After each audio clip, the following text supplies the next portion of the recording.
फ़र्क बहुत है तेरी और मेरी तालीम में, फ़र्क बहुत है तेरी और मेरी तालीम में। तूने उस्तादों से सीखा है और मैंने हालातों से। प्रस्तुत है मेरी महाभारत और वर्तमान हालात को मिलाकर लिखी गई ये कविता।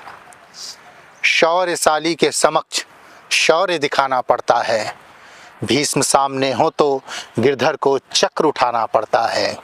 शौर्यशाली के समक्ष शौर्य दिखाना पड़ता है, भीष्म सामने हो तो गिरधर को चक्र उठाना पड़ता है।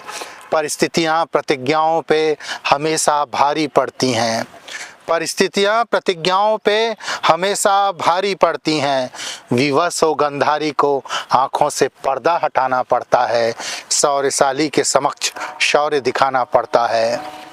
नमक किसी का खाना तो सोच समझ कर खाना तुम, नमक किसी का खाना तो सोच समझ कर खाना तुम, वरना द्रौपदी चीरहरण पे भीष्म को शीश झुकाना पड़ता है, शौर्यशाली के समक्ष शौर्य दिखाना पड़ता है। एक मामूली बहेलिया गिरधर को मार के अपना बदला लेता है, एक मामूली बहेलिया गिरधर को मार के अपना बदला लेता है। पूर्व कर्मों का मूल्य तो गिरधर को भी चुकाना पड़ता है, शौर्यशाली के समक्ष शौर्य दिखाना पड़ता है।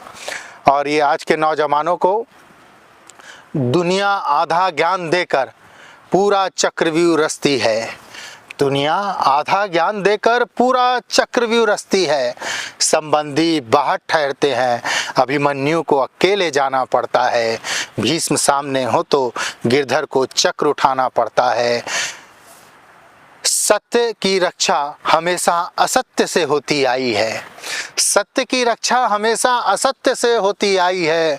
युद्ध जीतना हो तो हाथी को अश्वत्थ बताना पड़ता है, भीष्म सामने हो तो गिरधर को चक्र उठाना पड़ता है। अवतार भी नहीं बचा पाते अपनों को गलती करने पे, अवतार भी नहीं बचा पाते अपनों को गलती करने पे। परशुराम के सारे शिष्यों को मर जाना पड़ता है, भीष्म सामने हो तो गिरधर को चक्र उठाना पड़ता है।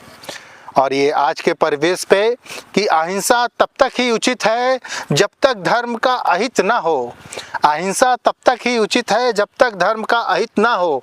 100 गालियों के बाद तो सर शिशुपाल का भी उड़ाना पड़ता है, भीष्म सामने हो तो गिरधर को चक्र उठाना पड़ता है। मानवता के लिए अवतारों को कैसे कैसे कलंक ढोने पड़ते हैं, मानवता के लिए अवतारों को कैसे कैसे कलंक ढोने पड़ते हैं। कृष्ण रण छोड़ के जाते हैं, राम को छिपकर तीर चलाना पड़ता है, भीष्म सामने हो तो गिरधर को चक्र उठाना पड़ता है। विद्या वंचितों के हिस्सों में आती है तो भारी कीमत लेती है, विद्या वंचितों के हिस्सों में आती है तो भारी कीमत लेती है। कर्ण श्राप खाता है, एकलव्य को अंगूठा कटवाना पड़ता है, भीष्म सामने हो तो गिरधर को चक्र उठाना पड़ता है, शौर्यशाली के समक्ष शौर्य दिखाना पड़ता है। धन्यवाद।